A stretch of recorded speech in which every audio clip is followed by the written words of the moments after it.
In the previous tutorial, we were talking about financial management decisions that can be made within corporate finance or managerial finance for that matter.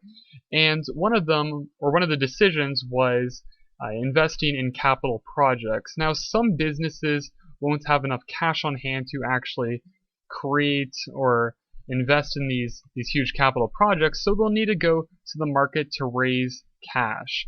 Now, we have the market here over on the right, and on the left we have the corporation. So the two different ways that they can go to the market and actually raise cash, oh, I should save that one for later. I actually meant to click this one because the two different ways we can go about doing this is by equity financing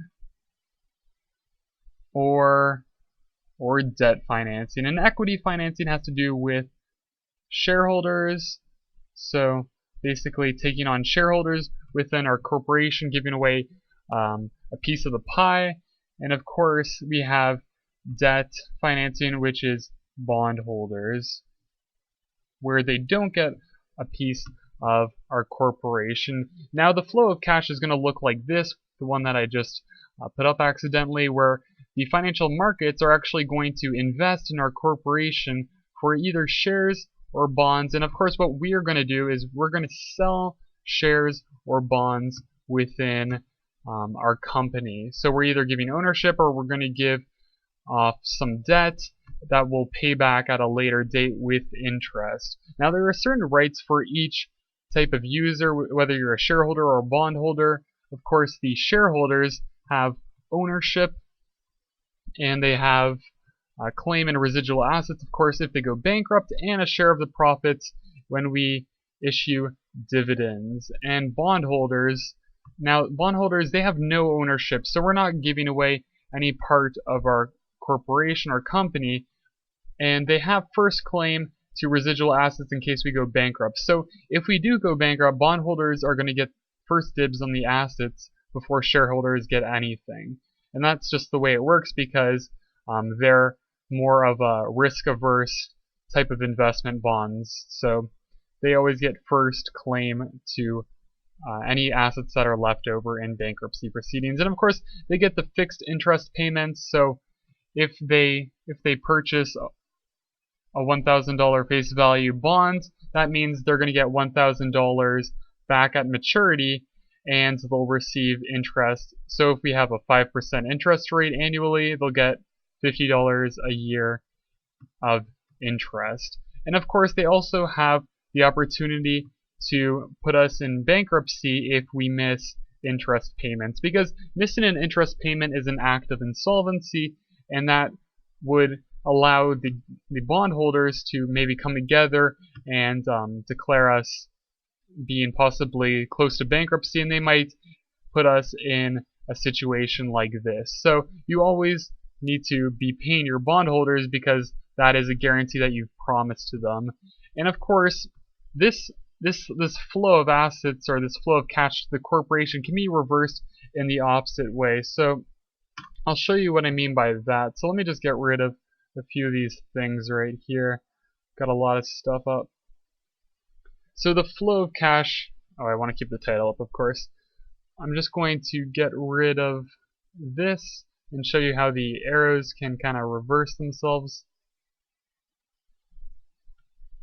So essentially, instead of financial markets purchasing investments, the corporation can buy shares or bonds in the financial market, and of course the financial market can sell us investments.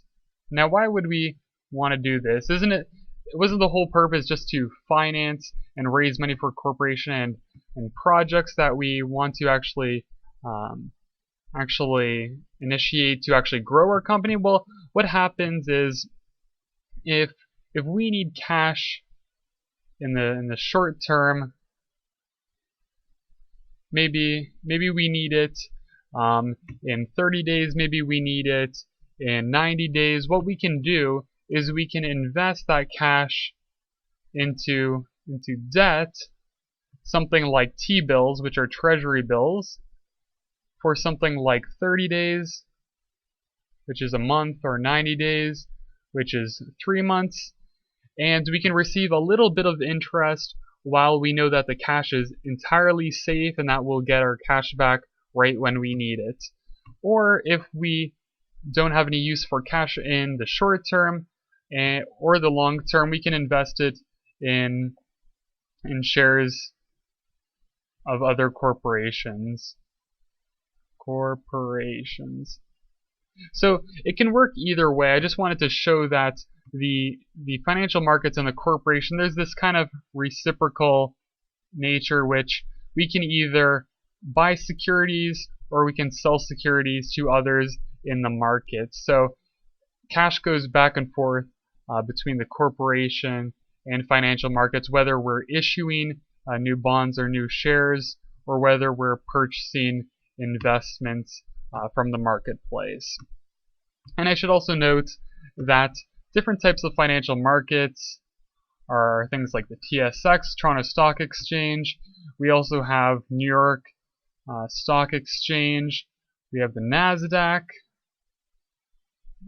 We've got the Dow Jones Industrial. So there's many different markets in which shares are available on. But of course, short-term debt is not available in these capital markets. They're available in a different market, which we'll actually talk about in the next tutorial. But I just wanted to basically summarize the point that these financial markets are incredibly integral to the corporation, and that we need them for financing purposes and for either short or long-term investment purposes. Because if we didn't have financial markets, we might have to go to the bank and get a loan instead of maybe doing equity financing or debt financing, which might be a little bit cheaper to sell to actually bondholders or raise shares. So that's essentially what I wanted to cover for the corporation and the circular kind of reciprocal nature between the financial markets. So I hope you understood that, and thanks for watching. I will see you guys in the next tutorial. We'll be talking about money markets and capital markets and the difference between the two. I'm sure you guys have questions regarding accounting topics or our videos, so make sure to tweet us at #ininjanotes, like us on Facebook to receive updates, or to share any quick anecdotes about how our videos might have helped. And like always, thanks for watching us on YouTube.